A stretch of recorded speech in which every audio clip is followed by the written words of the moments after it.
అమరావతి రాజధానిగా చట్టబద్ధత కల్పించే కీలక బిల్లు ఇప్పుడు తుది దశకు చేరుకుంది. పార్లమెంట్ ఉభయ సభల ఆమోదం పొందిన ఈ బిల్లు ప్రస్తుతం రాష్ట్రపతి భవన్కు చేరుకుంది. ప్రభుత్వ వర్గాల సమాచారం ప్రకారం ఈ బిల్లుపైన రాష్ట్రపతి ఇవాళే ఆమోద ముద్ర వేసే అవకాశం కూడా కనిపిస్తుంది. సాధారణంగా ఇటువంటి కీలక బిల్లుల విషయంలో రాష్ట్రపతి భవన్ అత్యంత జాగ్రత్తగా వ్యవహరిస్తుంది. ఈ క్రమంలోనే బిల్లులోని ముఖ్యాంశాలను ఇప్పటికే అధికారులు చాలా క్షుణ్ణంగా పరిశీలిస్తున్నారు.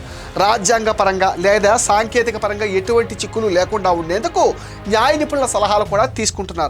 ఈ ప్రక్రియ పూర్తయి వెంటనే రాష్ట్రపతి సంతకం చేసే అవకాశం కూడా ఉంది.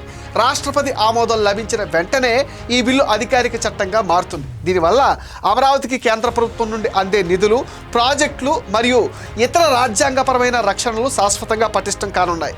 రాష్ట్ర చరిత్రలో ఎంతో ప్రాధాన్యత ఉన్న ఈ నిర్ణయం కోసం యావత్ ఆంధ్రప్రదేశ్ ప్రజలు, ముఖ్యంగా అమరావతి రైతులు ఎంతో ఉత్కంఠగా ఎదురుచూస్తున్నారు. రాష్ట్రపతి సంతకంతో అమరావతి భవిష్యత్తుపై ఉన్న నీలి నీడలు పూర్తిగా తొలగిపోనున్నాయి.